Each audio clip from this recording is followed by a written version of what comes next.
If you've got a great shooter, but you're struggling to get them clean looks, this video is for you. Today we're breaking down 7 of the best flare screen plays using college basketball this season. Actions designed specifically to free up elite shooters against high-level defense. Flare screens are one of the most underutilized weapons at the high school level. When timed and spaced correctly, they're incredibly hard to guard. These sets, run by top programs to create space, force tough closeouts, and generate high-percentage threes. If you want simple, effective actions you can plug into your offense to get your best shooter more open looks immediately, let's dive in. A big thank you to Syracuse men's basketball manager Isaiah Tavares for compiling these clips. Be sure to give him a follow on X at Isaiah Tavares. Before we get to the plays, be sure to click the link in the description to get access to a free printable PDF of 12 man-to-man plays that get buckets, complete with diagrams, descriptions, and bonus tips. Now let's get started. As you're about to see, flare screens are a great way to create a shot for an elite shooter. Pay attention to the following 3 key elements of effective flare screen plays. Number 1, using an initial masking action to disguise the flare. Number 2, using your shooter as a screener before they receive the flare. And number 3, clearing space on the side of the floor the flare is being set on. Duke is one of the best teams in the country when it comes to using flare screens.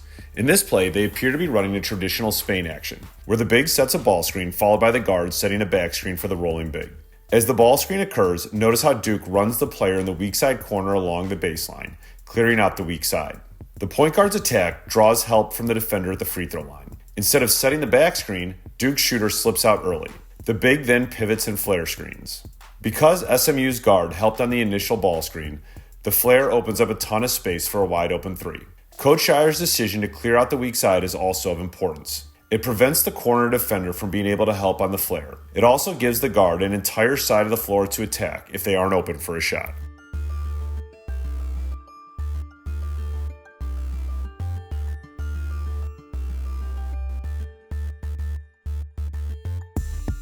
Here's another way Duke uses the flare screen. You'll see similar concepts to the first play, just with a different opening alignment in action. In this case, Duke starts in a horns alignment.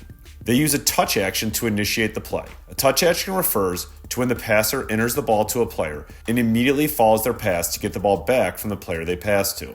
As soon as Isaiah Evans gives the ball back to Caden Boozer, he sprints off the flare from the big at the opposite elbow. Notice as in play 1, Duke has the player in the weak side corner vacate to clear out the whole side of the floor.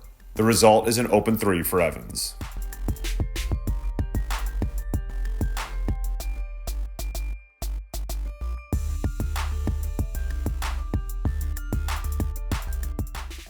UConn also starts from a horns alignment. They begin this play with a twist action, where the point guard acts as though he's using a ball screen on one side before coming back towards a second ball screen on the other side.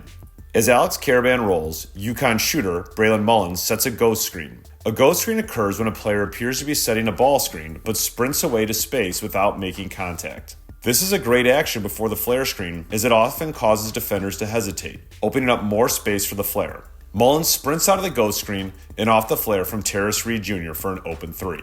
There's one other important teaching point in this play if we back up just a couple seconds. Coaches often struggle with what to do with non-shooters. In this case, Providence is not worried about Terrace Reed on the perimeter. They have his defender clog the paint. Using your non-shooter as a screener in those scenarios is a highly effective counter. Why? Because the defender is not in position to help, meaning an effective on or off ball screen should create space, as we saw here with the flare screen for Mullins.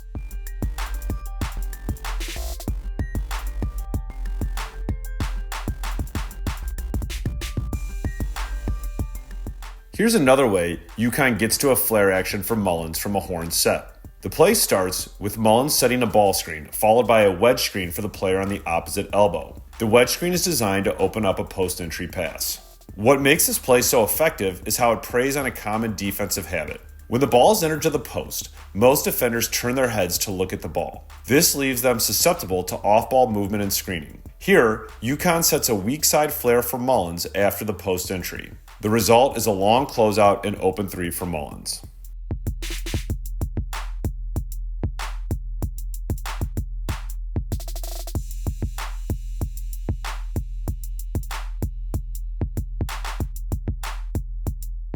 In this play, Iowa uses a couple of interesting tactics to set up their flare. The play starts with an elbow entry. That's followed by a rip screen for the passer. A rip screen is an angled back screen to try to create a layup.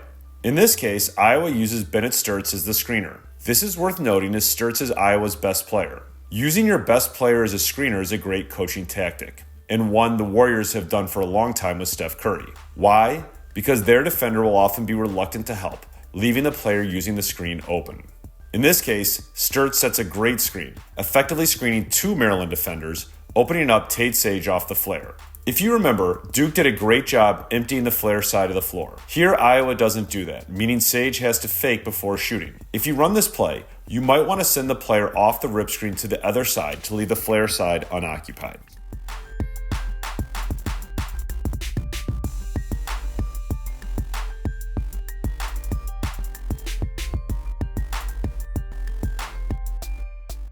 Louisville starts with an Iverson action, running a guard off stagger screens at the elbows while running the other wing through on the baseline. After setting the first stagger screen, Louisville's shooter, Isaac McNeely, comes up to set a ghost screen. At the same time, Adrian Woolley curls back off the Iverson screen to the side he started on, leaving the weak side of the floor completely open for the flare. The ghost screen creates confusion for Cal's defenders, momentarily committing both defenders to the ball. This creates more than enough space for McNeely to get his shot off after using the flare and sprinting to the weak side wing.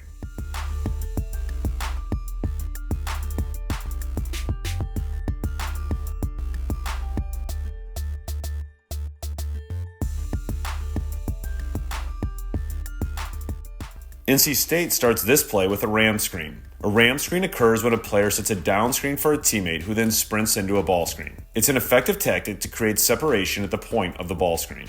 Instead of setting a traditional ball screen, Paul McNeil Jr. sets a ghost screen. Clemson's screen coverage puts two on the ball for a moment. This allows McNeil Jr. to get space and use the flare screen for an open three.